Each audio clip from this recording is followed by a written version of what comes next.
We finally got out on the water for the first time this year, me and Bella, and we took the Wave Explorer for its first spin, or should I say paddle. Bella was in the Wave Explorer, and I was in the Sandbanks style Optimal. The day worked out perfectly actually, the weather was amazing, and this was also Bella's first solo paddle in a brand spanking new Wave Explorer. It was a little bit windy as well that day, but I kind of liked that because it allowed us to test the boat a little bit more. The full version of this video will be available on my YouTube as well, so keep your eyes open for that. I'm going to show you a few clips of the kayak in action on our day out, followed by Bella's first impressions, and then my sort of review at the end as well.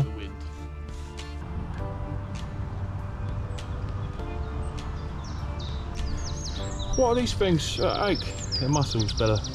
What are they for? Moving about. I'm gonna have a quick rest next to the barge. Yeah, that's alright. Oh God, okay.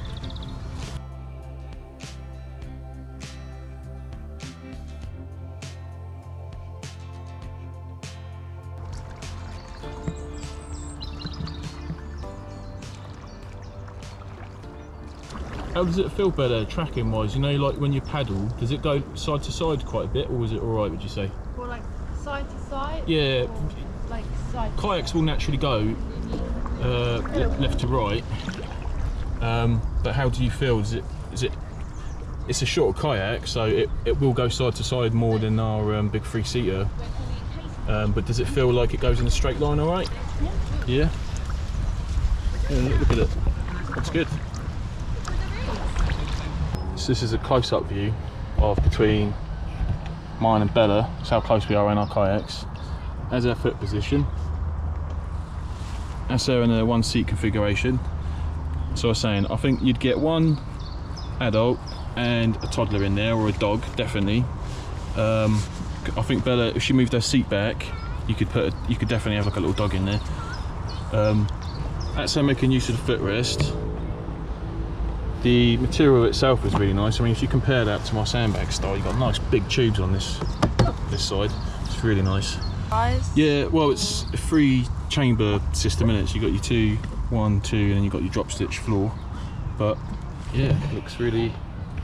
You're happy with it? You better? Yeah. Easy to dry because it's not made out of fabric either. So once we're done, we can just wipe it down, pack it away, and away we go. But yeah, she's very comfortable with it. Oh yeah, that's what I was going to say. So Bella's 14 years old. She's very tall for her age, and so yeah, this is what you kind of expect for this sort of product. I don't know. Do you know how tall you are? I think I'm like 5'8". 5'8". So it's a 5'8" person sat in that, and that's what it looks like. But yeah, it's nice. It's nice kayak that. Feels really solid. I mean, when I pumped that up in my garden, it was only partially inflated.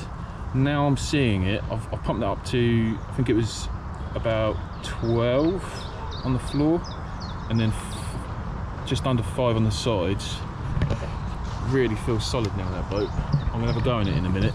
Talking about the PVC style side of things, like how, you know, reinforced that is, that feels really good. It's got a nice texture to it. It feels just as good, to be honest with you. I know it's not drop stitch, it feels different, but it feels just as strong. Yeah, like, it's good stuff. It's nice. Right, it's my turn now. Yeah, look at them paddling skills. For reference sake, I am 6 foot tall and 250 pounds, and yeah, so this is me paddling around, pretending to know what I'm doing. Getting into the kayak was no problem at all, thanks to its rigid, thick drop stitch floor. That really makes a difference when you're trying to get in and out of a kayak. The floor also goes up to 15 psi, I believe it is, and when I was actually inside the kayak, it felt really nice and cozy. The floor itself has got like a bit of a textured layer on top of it as well. Yeah, it just made you feel really, I don't know, just felt a bit cozier.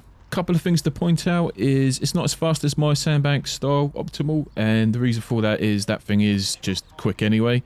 So it's like a decent speed. I probably wouldn't use it for touring. If I was to use touring, I would definitely go with my Sandbanks. But this kayak is beautiful for like a nice recreational use of it. The other thing I noticed was the tracking does sway side to side a little bit. I think it's just the nature of the kayak being shorter, but once you kind of gain a bit of momentum, gain a bit of speed, the kayak does stay on a straight line very easily. It's just that initial paddling left and right.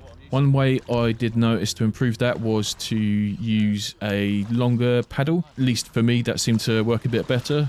One thing I didn't particularly like with this kayak was those paddle hooks. They did get in the way a little bit, and I think a lot of that is probably due to just my seating position. So if I adjusted that a little bit, I probably wouldn't hit those quite so much. It's not a problem. I didn't hit them all the time. It was just every so often, but you just kind of know that they're there. So when you're paddling, you're just kind of conscious of them, and you know, even if you're not going to hit them, they're still on your mind.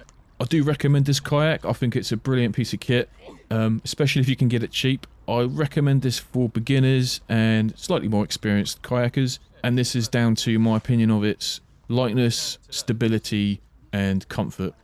This sort of kayak is just absolutely perfect for things like canals and like estuaries and things like that, or just some nice quiet paddles, to be honest with you. It's lovely. Like today we were out and we just let the wind carry us down the stream, and it was just absolutely beautiful. I had Bella just sitting there with her legs hanging out the side of the kayak. It was just yeah, it was really nice day out in it.